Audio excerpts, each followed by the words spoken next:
So we're really excited to have this conversation about engaging employees and soliciting feedback. This webinar is hosted by AllVoices. We are an all-in-one employees relations platform built by experts to help uncover and resolve workplace issues by giving employees a safe space to speak up. We recently just launched Engage, which is a quick little feature in our platform that helps making engaging employees even easier. We'll do a quick 30-second demo later on. But first, let's go around and let our panelists introduce themselves.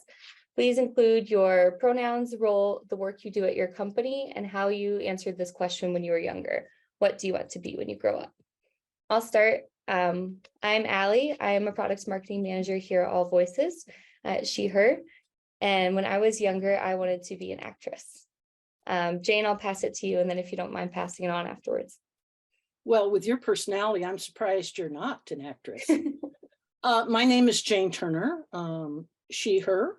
And when I was growing up, I wanted to be an FBI agent. And by God, I became one. And now I am a podcaster, a journalist for Whistleblower Network News, and a whistleblower advocate. That's awesome. I'm Jasmyn Farris. I'm the Chief People Operations Officer at iSeatz. And when I was younger, I wanted to make television commercials, which I did for a very short time in college, study that, and then departed from that. But that's fun. I had a similar, I tried in college to be a marine biologist and departed as well. Yeah, we all find our path. Yes, we do. All right, so let's dive in. Let's start with, what does engaging employees mean to you? And for all of these questions, feel free to, both of you can speak or pass to each other. Go ahead.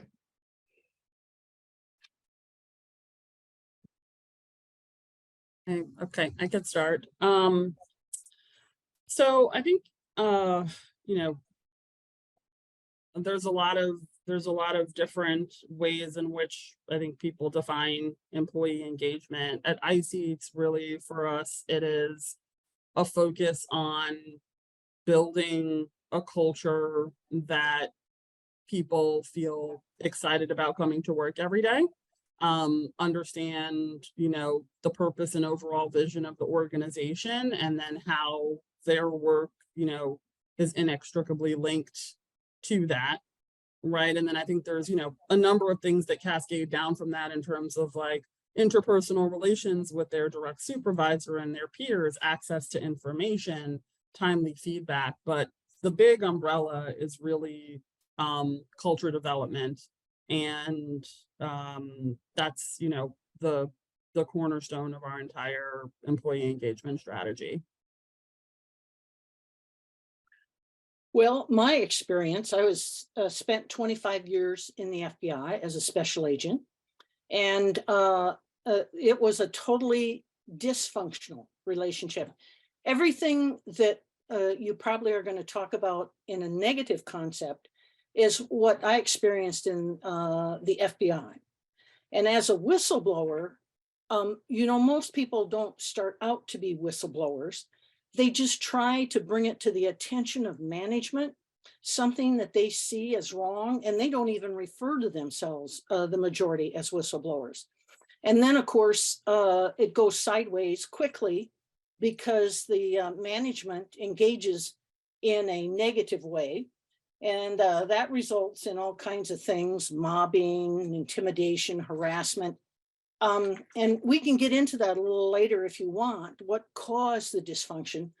But you certainly can see it today when we have FBI agents who are appearing in the media being disgruntled with what is happening. So that's a good indicator that things are not working and the managers are not tuned into the employees. Mm-hmm.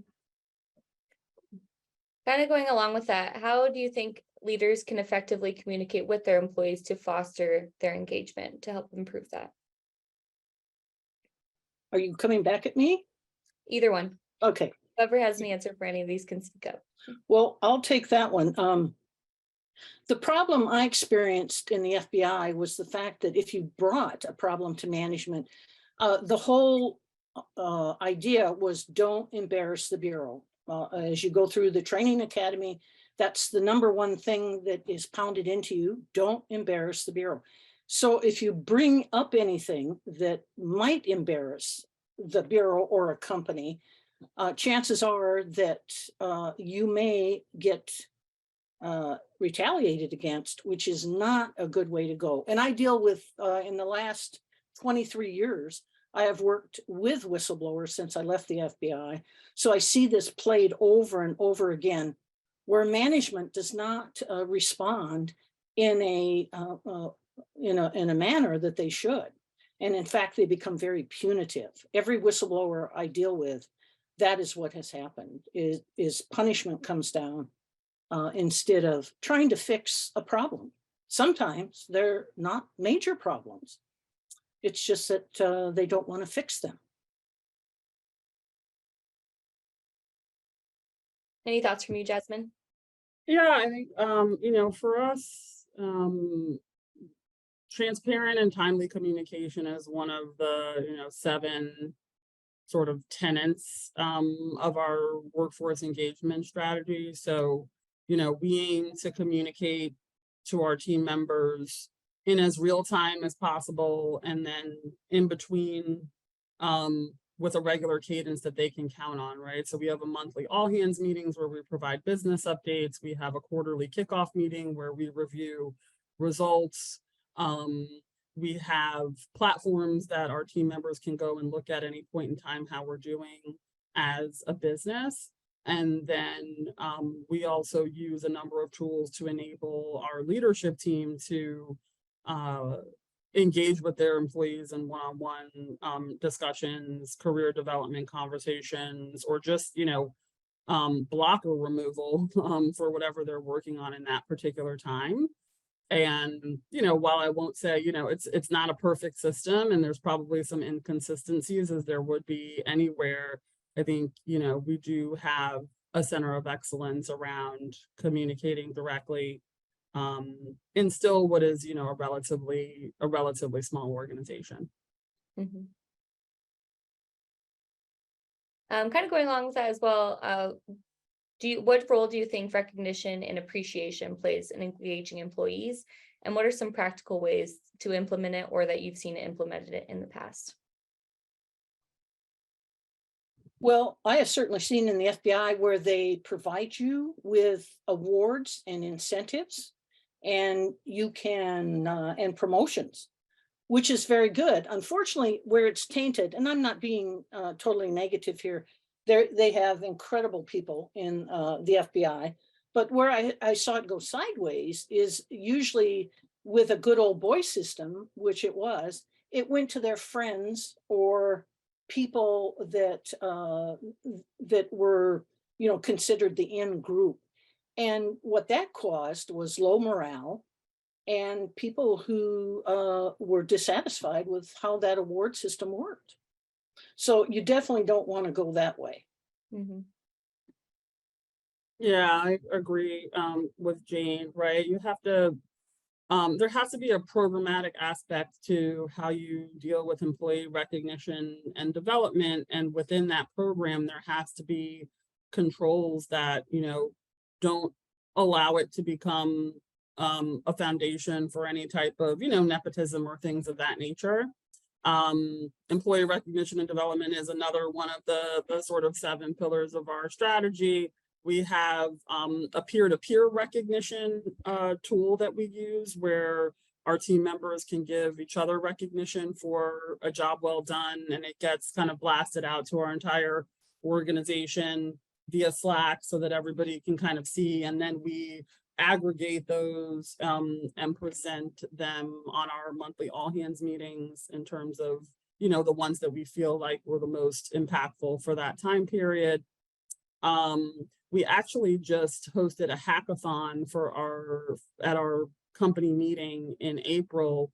And the winner of the hackathon is actually an employee recognition and reward system that some of our team members are going to develop for us, a custom platform for us to use internally to kind of supplement some of the things that the one that we have now doesn't necessarily do.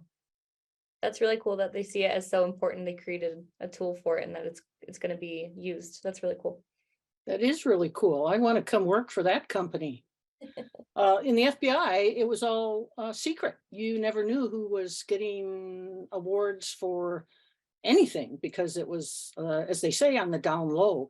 So a lot of times you weren't even aware. Even your managers, when they put themselves in, which is kind of a crazy system, but you never even knew when they got them. So I like the way your company is run there, Jasmyn. Going back to kind of the organizational and culture level, how do you think organizations can create a positive and inclusive culture that encourages employee engagement? That's a really good question. And I'll tell you, first of all, the bad side, and then I'll talk about the good side. Does that sound fair? Because I don't want to come across as unfair, because the Bureau does have incredible people and is a great organization. But take for an example, if a problem comes up, like I blew the whistle on a sex abuse case, which had been covered up as a car accident by a fellow agent. And this was seen as something that could, really embarrass the Bureau.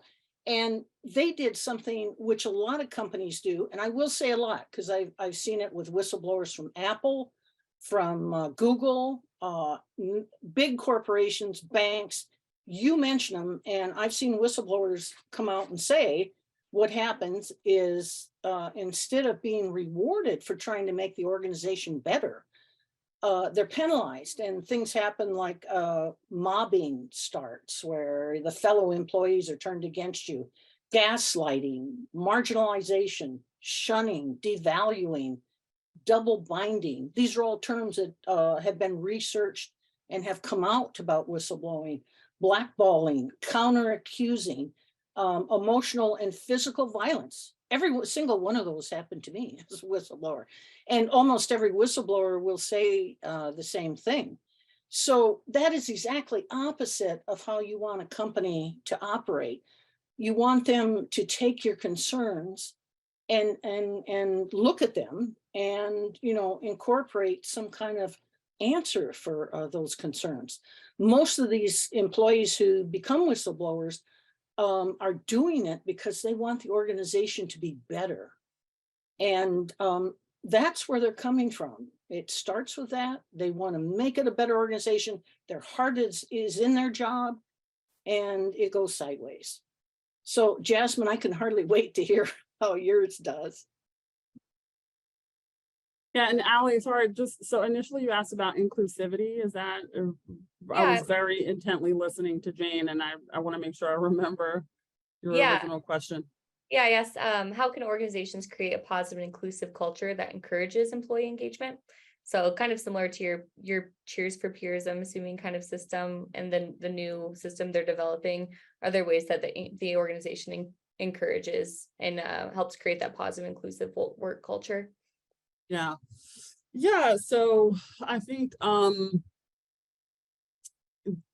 all companies can probably, improve in this area in terms of creating safe spaces for, team members to surface concerns or ideas, regardless of what their level or role is in the organization, right? Speaking about inclusivity, and not just have sort of, maybe like a group of people that are taken seriously and heard versus others, who aren't. We approach this in a few different ways, but I think the primary one, especially now being remote after COVID, is by trying to build a toolbox of different dialogue techniques that we can use to make people feel comfortable to surface their grievances, or even just to feel like they can engage with all levels of leadership and everybody else in the organization. So for example, we've put our entire team through Crucial Conversations for Meaningful Dialogue training to help give, some new language and sort of like a common lexicon that we all can understand and use with one another when we need to have critical discussions or surface things that maybe people might normally feel uncomfortable about. We also put everybody through unconscious bias training as part of our DEI practice to make sure that people understand that depending on someone's experience in life and in the world, the way that they communicate or engage or contribute may look differently from what you're used to seeing, or, what you've experienced in your own, professional and personal life. So, it's not a perfect, there's a little bit of art and a little bit of science to it, but so those are some of the things that we've done at iSeatz. You're muted, Jane.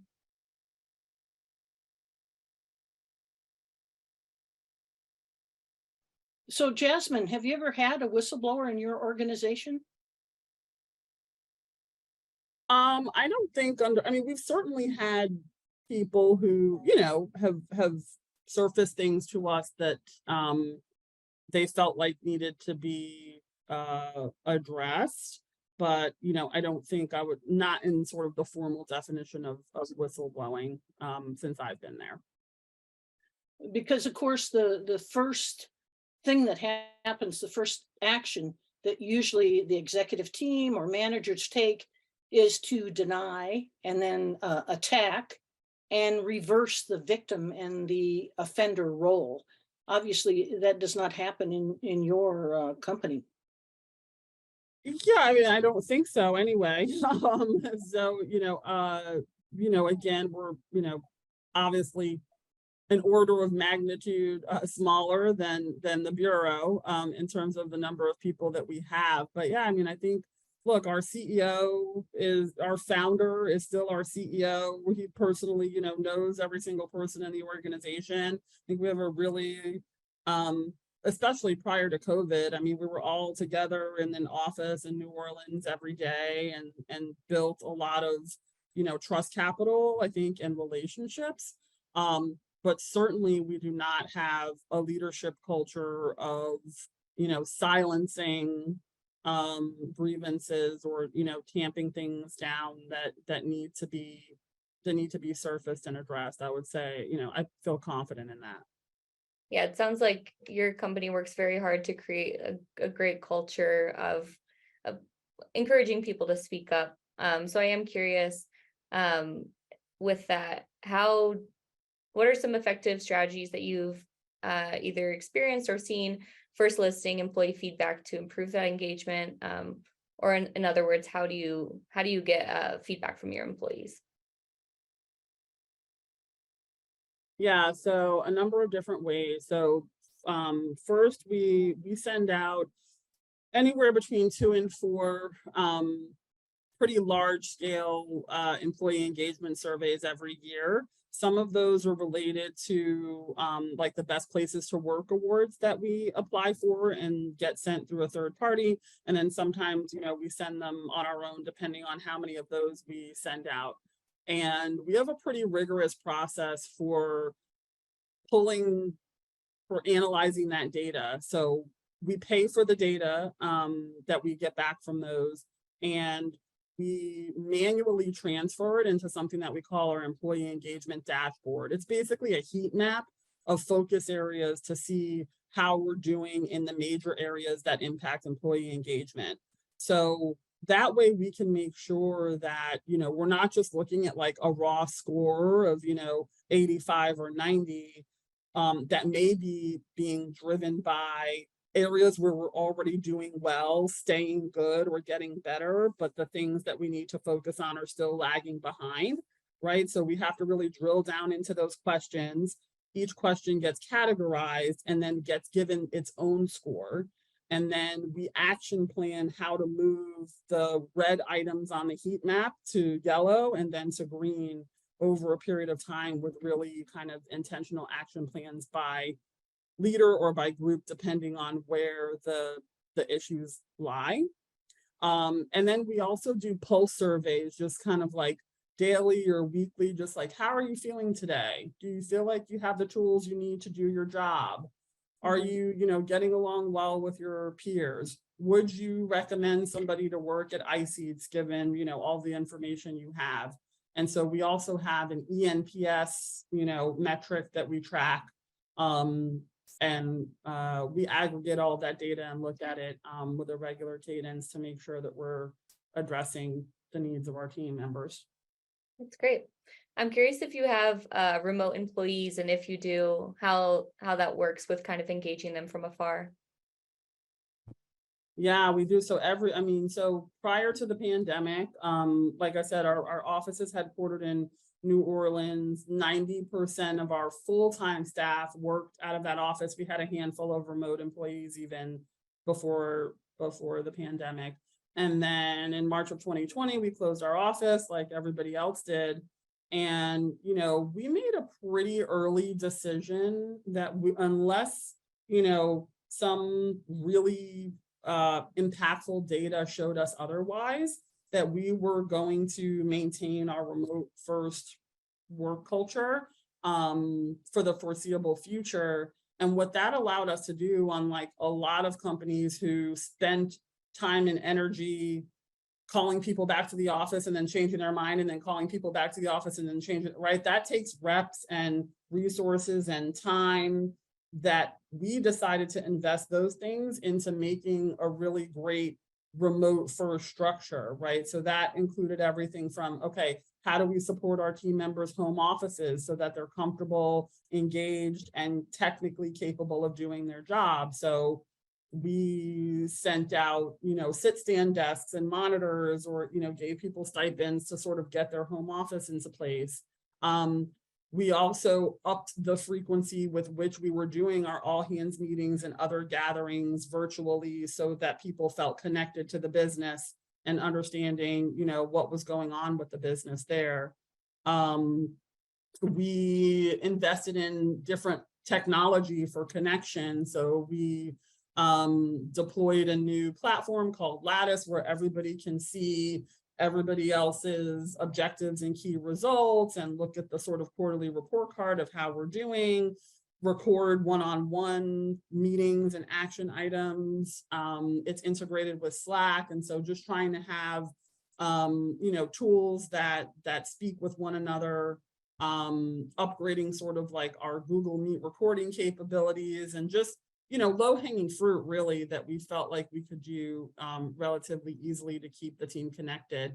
And then once it was safe to travel again, we started hosting twice annual week-long company gatherings, primarily at our headquarters in New Orleans. But this past April, we went to Orlando, we went to Disney, and that is a very, major, very well curated week of events and education and business updates and team building activities that we do to give our teams face time with one another. That's great. All right, I'm going to take this moment to do a quick demo of our new Engage feature, and then we'll hop back into some questions. So I'm going to share my screen really quick. So, of course, AllVoices, we are an anonymous reporting platform as well. So most of these cases you're going to see here would be anonymous reports that come in through our tool. And you can always manually add cases as an admin as well. And we have the ability to go into investigations or performance improvement workflows from a case. So lots of different capabilities, and we do integrate with Slack as well. But this new feature we have is just kind of a way to easily ping when something happens. So say there's an all hands, or God forbid, like a layoff situation or something that you really want to speak and hear from your employees. This feature allows you to, so it integrates with your HRIS to get your employee emails. And it allows you to kind of customize this message based on what might be going on with your company, or just to try and get feedback outside of anything major happening, just on a regular cadence. So you can kind of customize this and easily just send the email, and it goes into the inbox of all of your employees, this nice little pretty email that has an easy link that goes straight to be able to report. So you can easily do a message via Slack as well with our integrations, but this is just kind of like a nice way to make sure your employees know that you want to hear from them when things might happen, or again, outside of that on a regular cadence. letting them know that their voices are heard. All right. Let's hop back into some questions. So what do you think are the key drivers of employee motivation, and how can organizations leverage these drivers to increase engagement?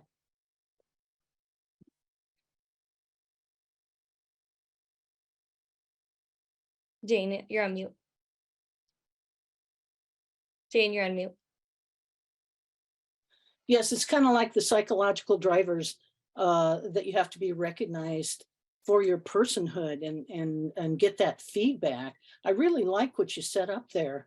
It incorporates everything that is missing in companies that don't take the complaints, or when they do, they turn them back against the person who's bringing them. So I really like how you have that set up. But people really need to have some kind of communication. And of course, you realize everything starts from the top. Whoever's sitting at the top pretty well sets the standards, the tone, and the emotion in that job. And you can talk, as I have, to everybody from Sharon Watkins, from Enron, to almost all the other whistleblowers that I've ever dealt with. And the problem is they bring the complaint and immediately retaliation starts. So that's why we have yin and yang going on here. You're presenting the best, I've got the other side of it. But that's why we're promoting a culture of, trying to change this idea of whistleblowers as being rats or finks or anything else. They're extremely good for a company because they bring up issues that should be addressed. Mm-hmm. So that's why we have this National Whistleblower Day in July, and we're trying to change the culture around it. People should be able to bring things to the attention of the executives or the managers. That's what keeps, this transparency, truth, all those things, of course, that Jasmyn was talking about, mm-hmm. which are critically important. Yeah, the tool, agreed. Very interesting. And, I think certainly something we could leverage. Yeah, and I think, some of the things, that Jane is saying, I think it's just important creating a company culture and having it, permeate the entire organization, especially remotely, is a full-time job plus. And, missteps happen. And in particular, we've experienced at iSeatz, and every company will experience at some point, subcultures, right, that erupt underneath what you think is, the culture that you're building, either because you have a particular leader or a set of leaders who are not really aligned with what you're trying to do. And so the way in which they operate their teams is different, or a departure from what organizationally, we're saying or our expectations are. And I think that creates situations where employees don't feel motivated to come forward, right? Because they're like, I hear you saying this, at the company level, but that's not my experience day to day with my particular leader. And so now I don't, necessarily feel safe or that what I have to say is going to be valued. And, kind of tamping those things out, as soon as you see them, in whatever ways that needs to happen is important and challenging in a distributed workforce. It is. It's challenging anyway, but, I think it's become more challenging as, the way that people work and where people work has evolved. That's exactly right. Yeah. And whistleblowers tend to be some of the most important people in the organization in terms of what they can offer. They're hardworking. They buy into whatever organization they're working for. They buy into the credo of the organization. So they're some of the best employees that you can have. So it's interesting the way they treat it. And I'm glad to hear your company, is open to that kind of thing. That's excellent. Okay. Another question, how can organizations promote continuous learning and development opportunities to foster engagement among employees? So thinking about learning and development and how that relates to employee engagement.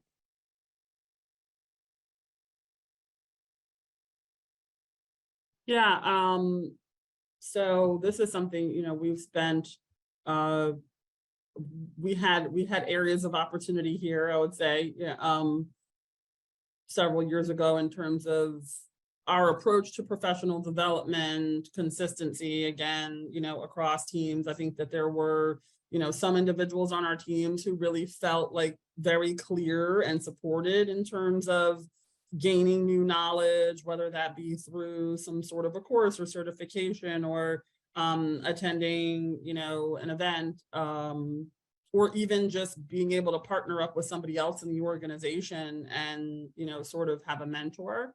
And then others who maybe had a different experience, right, in terms of those subcultures I was talking about. So we spent some time looking at some historical data about, where we had the most level of engagement for tapping into resources that we were providing for people to get professional development and coaching, and talking to those people about their experience with it at iSeatz and picking out the things we felt like we could leverage, and then doing a gap analysis in the areas where we felt like we weren't performing. And so now everybody at iSeatz has a very specific stipend available to them every year that they can use for approved different ways of developing their skills. And so that's uniform, and so there's no more opacity there.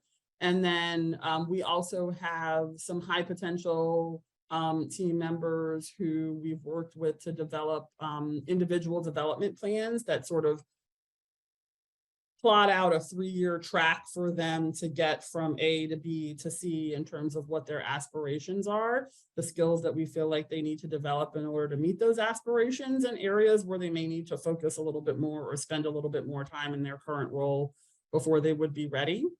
And so, I think still maybe some work to do there, but, and then everybody has access to Pluralsight, and, and then different groups have access to other different learning platforms that are, that's again, like a low-hanging fruit thing. In the Bureau, training is advertised and people can put in, which is really great. And of course, with training, it also makes you a valuable member of the organization. So to provide that to your employees is critically important, because not only does it provide, like Jasmyn said, low-hanging fruit, it gives them a position in the company that they feel very good about. That's critically important. Okay. I just have one more question from me, but if you do have a question, any participants, please add that in the Q&A and we can address after my last question. How can organizations effectively manage change and navigate transitions while maintaining high levels of employee engagement?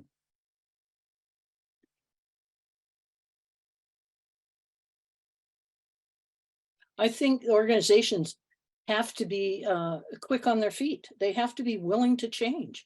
They can't be, just an organization that's stuck in the past that doesn't make any progress, because that just hurts where they're heading, if they're heading anywhere at all.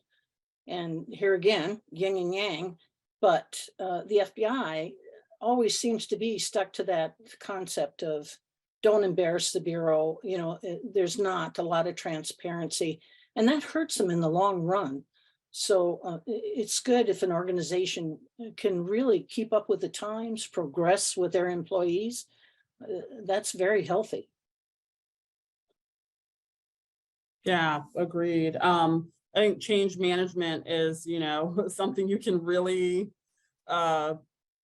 something that can be done really well, and also something that can have, a lot of challenges associated with it, depending on the nature of the change, the timing, the magnitude of it, who's involved, right? I think there's never any perfect answer in terms of who you tell what to when. Right? There's always going to be someone who feels like maybe they should have been notified of a change sooner, or, had a seat at the table when that decision was being made. I would say we overfunctioned at iSeatz in this area, maybe for better or for worse, in terms of thinking about whenever there's a change, whether it is, when we had to lay people off during COVID, or, we have some sort of major organizational shift. The order of operations in which we report that change. I would say that we start from a place of how soon can we get this information to the people who need to know, and work backwards from there, where I feel like many organizations, it's the opposite, right? It's like, how long can we wait before we tell people something that's going to impact them? We really try to do that the other way around as much as possible. And, we don't get it right every time, but we have some pretty good systems in place to manage that. Mm-hmm. And I would like to mention, companies should honor people who speak truth to power. That's very important, and those people are very important. That's why we celebrate them and are pushing for a permanent National Whistleblower Day through a presidential directive, because I think people who speak truth to power are indispensable in organizations. They're really important. Mm-hmm. I'm not seeing any questions in the Q&A, so any last pieces of advice for anybody who's looking to try and improve their employee engagement at their organization?